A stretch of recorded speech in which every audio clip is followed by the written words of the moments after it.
This is by far the highest horsepower rock bouncer that's ever been built anywhere.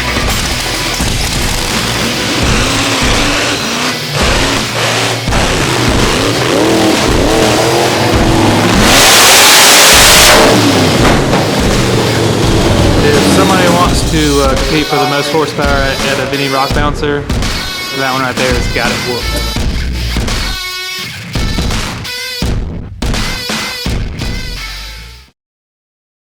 What's up, everybody? This is Jake Burkey from Busted Knuckle Off-Road, and sitting right behind me is our newest creation.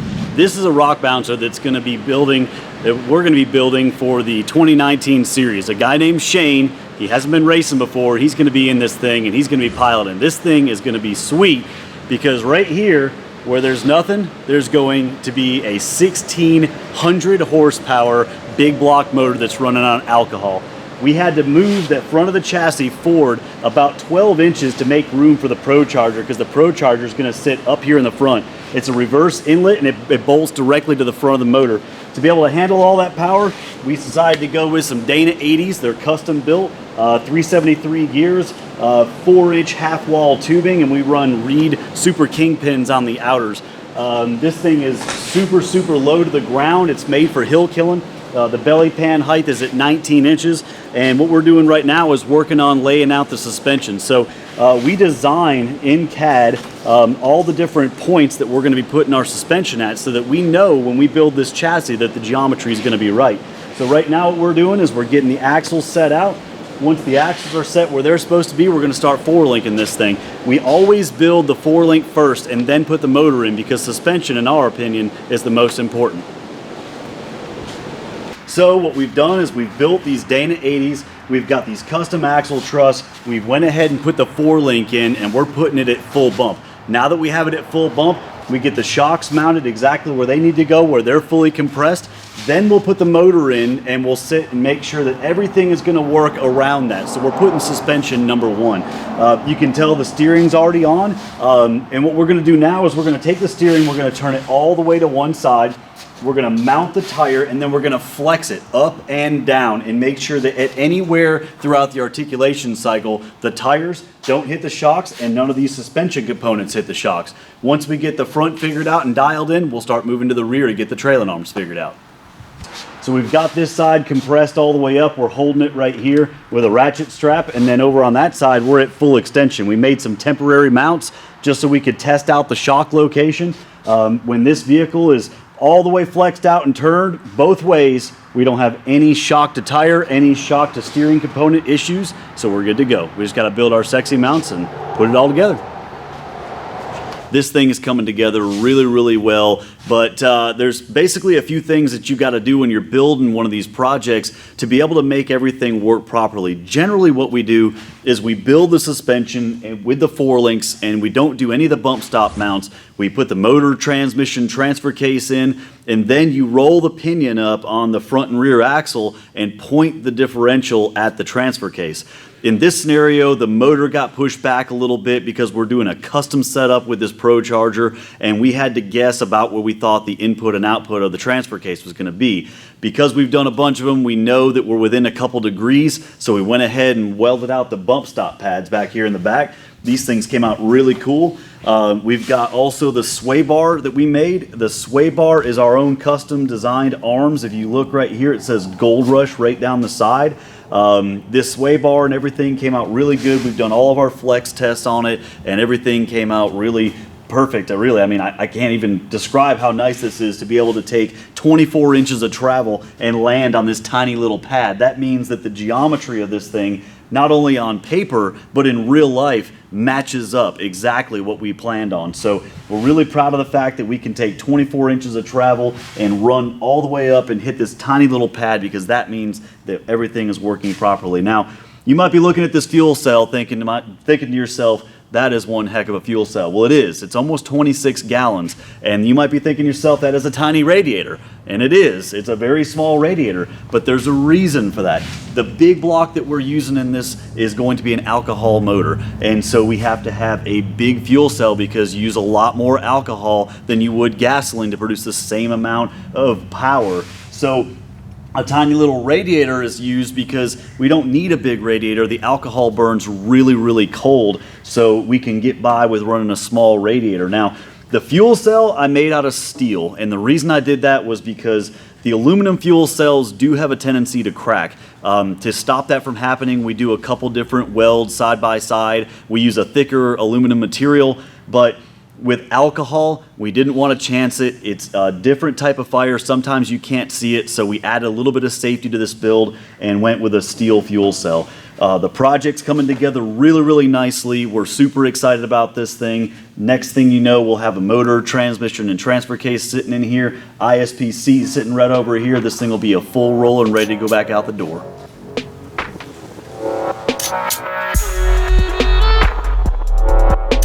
Well, we just shoehorned this massive big block inside here. With the added Pro Charger and everything, it made it a little bit more difficult than what we had thought, but we originally designed this thing and we were told that the Pro Charger was at the center line of the water pump. So we were able to, in CAD, make everything work. When it got here, the Pro Charger was just a little bit lower than what we had imagined. So now what we're gonna do is put the transmission on and the transfer case on, and we're going to pivot the engine up and put this down so the whole drivetrain is actually going to be kicked like this so that we can get the air filter on the front of the Pro Charger. This is pretty impressive. This is a big engine. I think it's awesome. You got a little baby transmission. Little cute So little cute. thing.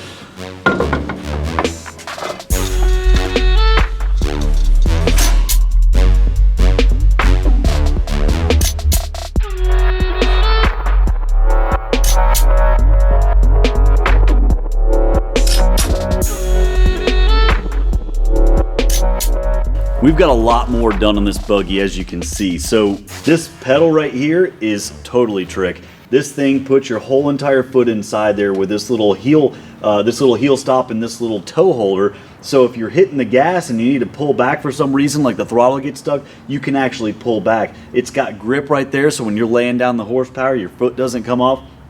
I don't care what happens. The person driving this buggy can't tell me that their foot slipped off the pedal. So one of the big problems that we had with the front of the buggy is that no steering brackets exist for this thing. So we had to custom make some steering brackets to mount this high volume CBR pump from PSC. And what we did was we went on the plasma table, we were able to cut out these brackets. I've got a laser alignment system and we were able to laser align all the brackets together. This pump actually will have a belt that wraps more than 180 degrees all the way around because we added this idler down here. The alternator is on a tensioner so we can tension the brackets, and then to get rid of the water pump up here in the front, we went to a remote water pump setup and welded up these really nice -16 AN bungs here in the front for a remote water pump in the back. So over here on the passenger side, we're not doing any seat whatsoever. This is a single seat buggy. We are really, really happy with the way that the drive shafts came out. We are actually running a single piece drive shaft front and rear, which is crazy when you think about how much suspension travel this thing has.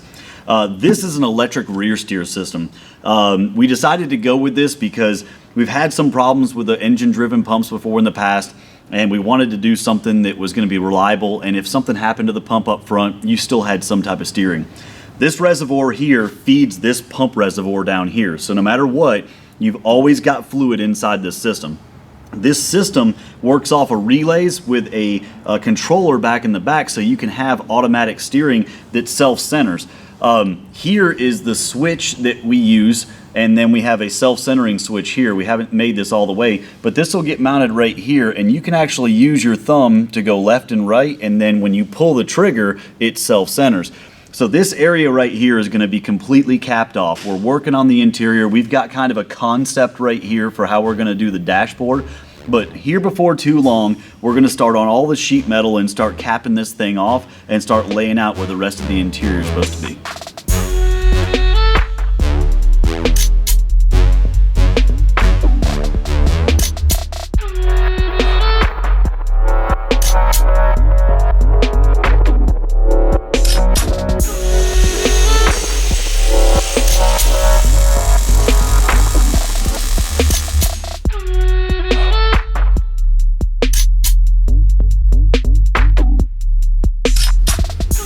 So we've made lot of progress on the Gold Rush buggy.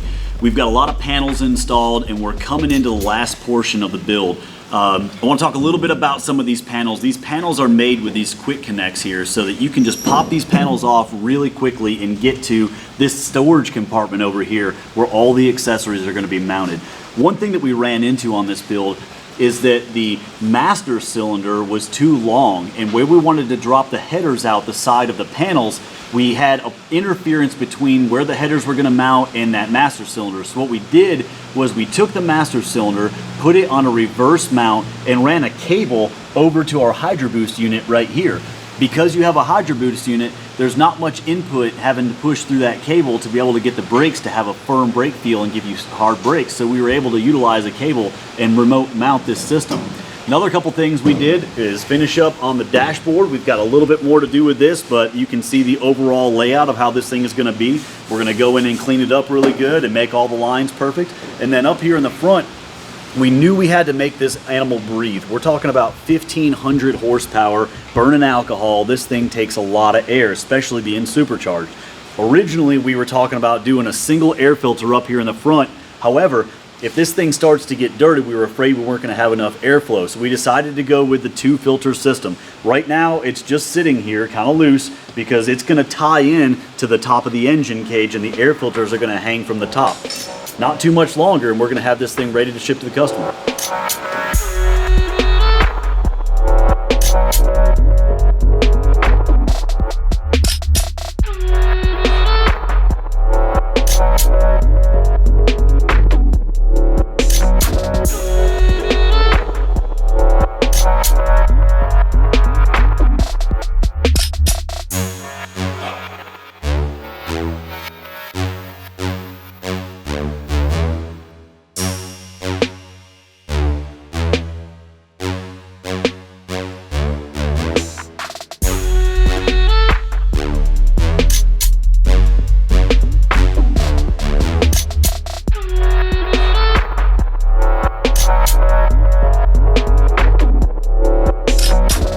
About that buggy, Callie. Is it a good buggy? Is it a good buggy? Project update, customer is coming tomorrow to pick up this buggy and we've got a ton of stuff done with it. Let me show you around. So we wanted some bad to the bone headers. So we decided to run these stainless steel headers. They come out and they are super tight. They wrap around, have all these pie cuts down through here, and then they poke out the side. The panel goes over the top and we're going to put a bezel over this thing and make it look like an old World War II style fighter jet. We got the dash done, and as you can see over here on the passenger side where normally you would have a passenger seat, we've got these quick disconnects. You pop, pop, pop, pop, pop. This thing comes off and you can get to all of your components down through here. Everything is protected and out of the weather. This buggy has one thing in mind, that's racing and winning races. Back here in the back, we got the suspension all dialed in.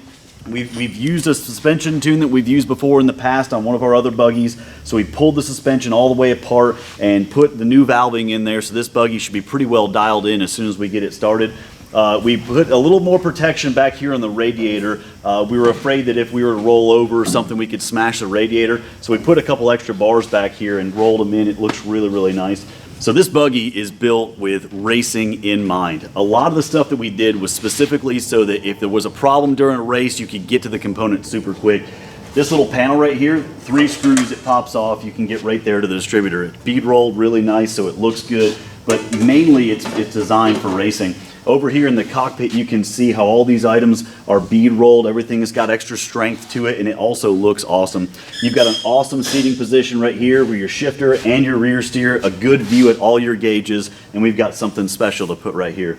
This buggy is built for winning races, for being wide open all the time, and we cannot wait to see what Shane thinks when he gets here tomorrow.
Throttle to your new buggy. Tell me that doesn't look sweet. Bad. That's good looking rig. Oh yeah. I believe you can win in that thing. We even got you a spot right here for the trophies. I like it. We're gonna need a lot bigger spots than that, Jake. That's exactly right. That's awesome. Yes, sir.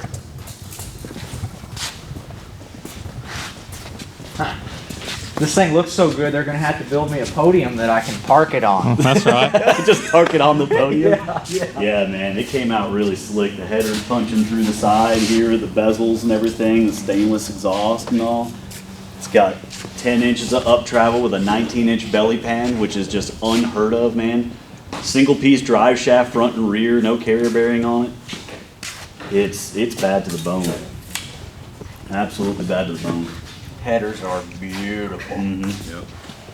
And all these panels over here, all quick disconnect.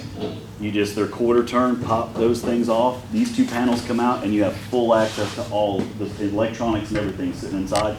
You can get to the back of the gauges, you can get to all of your switches. Everything is super easy. It's completely concealed too, so like mud and water and stuff isn't gonna get on it. Absolutely. We left a little hole back here in the back, so if you're pressure washing, the water can drain out, but it's completely encased. So it's waterproof stuff inside of a box to keep the water out, you know? This thing it's born to party, there's no doubt. We're gonna party. We're gonna party. Hop in it, man, see how it feels. Awesome, awesome. Sweet. You can get better at it than Jake does. I'm a little jealous of the beard. It's getting better. Can you flip that bottom gate up? Bye.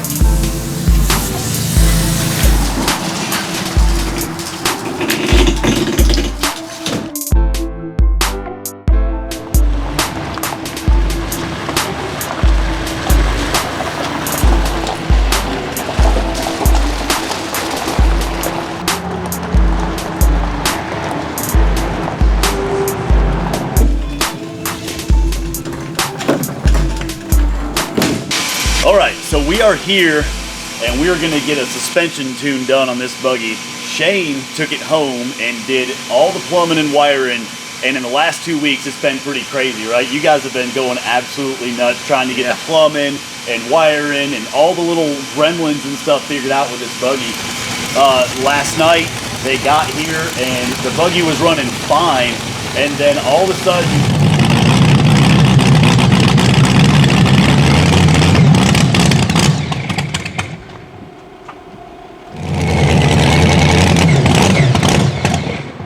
wouldn't start, and we come to find out that, you know, checking it with a computer system, there was a problem with the sensor. And tell us about what happened last night. You had to drive like hours down here and then turn around and drive hours over to get this thing, right? Yeah, so we loaded up, I guess 2 evenings ago, loaded up, got home about 11 o'clock in the evening and got in the truck at 4 o'clock in the morning and headed down here 365 miles. Yeah.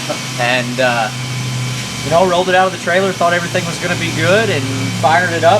Seemed like it was, you know, business as usual, and all of a sudden it dies. And after a couple hours on the computer and dealing with fast fuel injection, we came up with a bad map sensor. Yeah. So then we were kind of scrambling yesterday evening, making phone calls and trying to find a map sensor. And we find one at Summit Racing. What, about 210 miles from here? Yeah. So I made another 420 mile trip yesterday evening to get a $200 map sensor, and got back, and actually they had fooled the computer, so we got to go for a little bit of a spin. Little evening, test so drive that's- at midnight, and this thing sounds like a monster truck. Yeah. So it's midnight.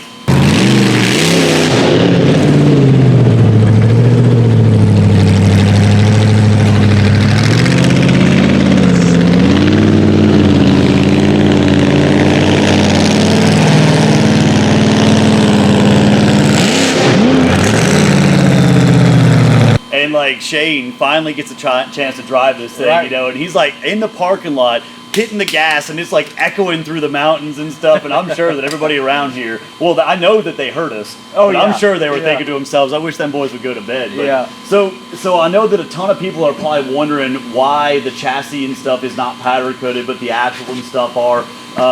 Basically, you know, walk us through the last like maybe 2 weeks or something, kind of synopsis. Like, you guys took it to the powder coater. They didn't have the time to get it done. Right. There's not a lot of powder coaters where he's from, so you basically forced to put it back together to get ready for the race. Right, yeah, we never even got it completely tore down. We were in the process of tearing down. You know, we came down here, we picked it up, took it home, and jumped on it right away. And, you know, we got to a position where, you know, race season's coming. You know, Bridgeport, Texas was coming up on us, and we knew we were everything was gonna have to work out perfect to make that race. And yeah, we're in the process of really pulling the trigger on tearing everything down. And the powder coater says, yeah, it's gonna be like a week before I can get to it. And we're like, that's not gonna work. So we kind of made a decision, and I think it's gonna be for the better, to just leave the main part of the chassis bare for at least the first half of this season. And we just did, you know, we did the pieces that would come off, got them all powder coated up and put it back together. And I think, you know, as we're moving along here, you know, the combination is so different from anything else. I think it's going to be a blessing in disguise that we didn't get it powder coated, because as we need to fix stuff, you know, just like today, we're going to build a bracket here for the blower. You know, it's if it was powder coated, we'd be grinding powder coat off, you know, to build the tab. So I think it's going to be a good thing, and I don't know, this thing looks awesome, bare metal, you know, whatever. So guys, like, this is by far the highest horsepower rock bouncer that's ever been built, and not only that, but it's on a completely custom platform that hasn't been done before. I mean, we've got how big is the block? It's a 565 cubic inch? Yeah, it's a 565 cubic inch big block. Right, and then we've got this massive blower hanging off the front. It's F2 Pro Charger. F2 Pro Charger hanging off the front, and in the estimated horsepower of this buggy, we're gonna get it tuned this coming up week, but the estimated horsepower of this buggy, just basically on its lowest tune, is gonna be about 1,600 horsepower. Yeah. And it goes up from there. So this thing is absolutely ridiculous and rowdy, and because of that, it brings a whole new set of problems with it. You know what I mean? Like, the transmission had to be completely built and had to be something special. And because of that, you know, everything else had to be beefed up around it. So we've got these massive axles, this crazy horsepower motor, and there's just so much that's involved with building something like that. So, man, I'm telling you, I've been exactly where you're at. We've built them, we've raced them, and you put a ton of hours and everything into it, and it'll end up paying off over time, man. So we're looking forward to the payoff. Absolutely. Well, let's get out there and do some shock tuning. Sounds good. All right.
Turn purple. Yeah, they're looking pretty. Are they?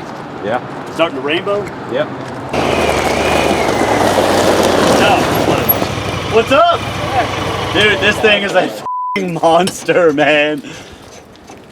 We was up there, we had a fire going at the house, and Jeff here, he heard that thing, he said, what in the hell is that?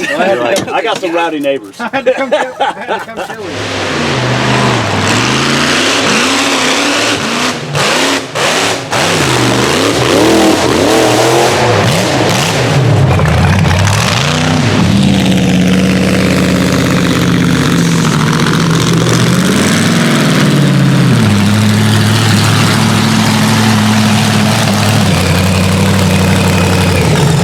Well, we have a problem with the transmission. Basically what happened was we put it in reverse, and there's a solenoid on this Powerglide that clicks in to actually put it in reverse. Well, the solenoid went bad, so we were going to replace just the solenoid, but then we had a problem with the converter too, so we're having to pull the entire transmission out of this thing and get it all fixed. It's Monday night, and we need to be at the dyno on Thursday, so it's all hands on deck.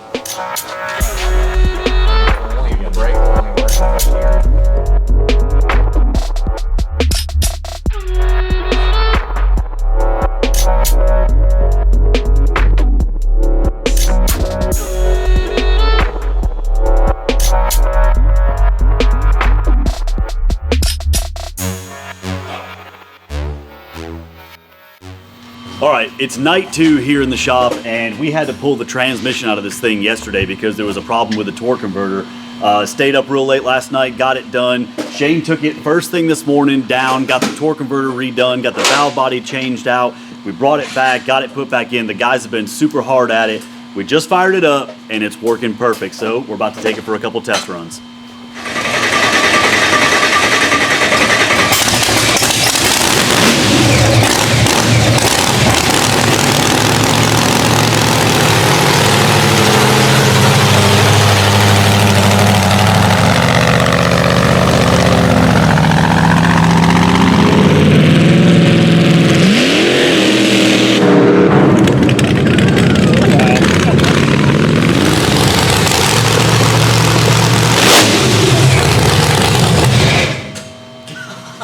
Oh my God. Does it feel any better now? It feels way better.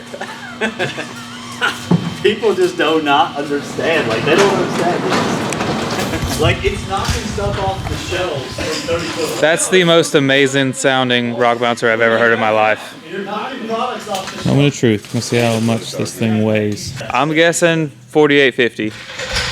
What you got, Jake? What's your guess? So I said between 46 and 47, but it's got a big set of nuts hanging off the front, so it might be a little heavier.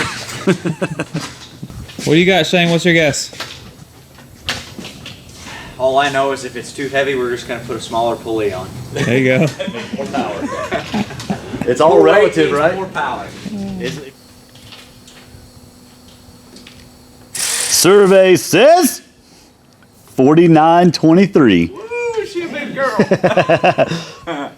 4923.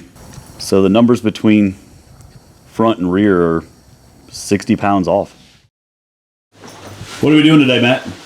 Dyno Day! What are them earmuffs for? Dyno Day, because this makes like 1,000 horsepower for all of them. Horse pressures. Yes, it makes like all the horse pressures, so I gotta protect my ears. Let me see them muffs. And this way I don't have to listen to Jake either.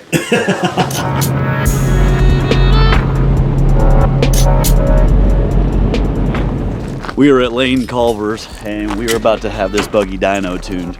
It is an absolute beast. 16 injector setup, 565 cubic inch with a Pro Charger on it. And I'm telling you right now, this thing has balls. We're about to take this thing off. We're going to slide it inside that little shop out there, and we're going to get to it. And I'm telling you, it's going to shake the foundation.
If somebody wants to compete for the most horsepower at a Vinny Rock Bouncer, that one right there has got it whooped.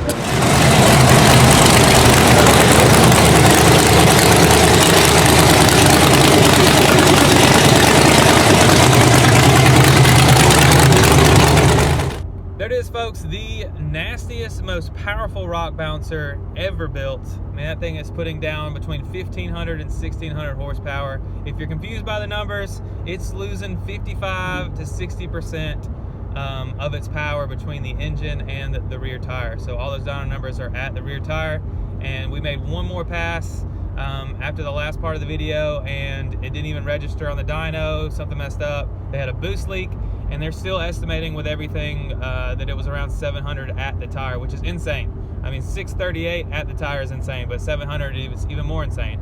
And this is a mild tune that is safe, and it makes this freaking buggy drivable.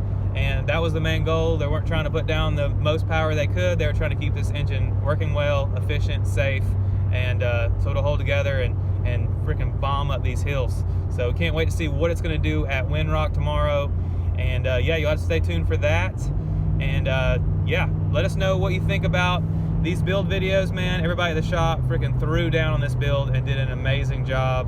And we can't wait to get started on the next one. Let us know in the comments what you think about these build videos. This is the first one we've got to do on a buggy that's started as a pile of tubing and turned into what you see today. So let us know in the comments, and be sure to check out our website if you're looking for a turnkey builder, any parts, bustedknuckleoffroad.com. And as always, thanks for watching.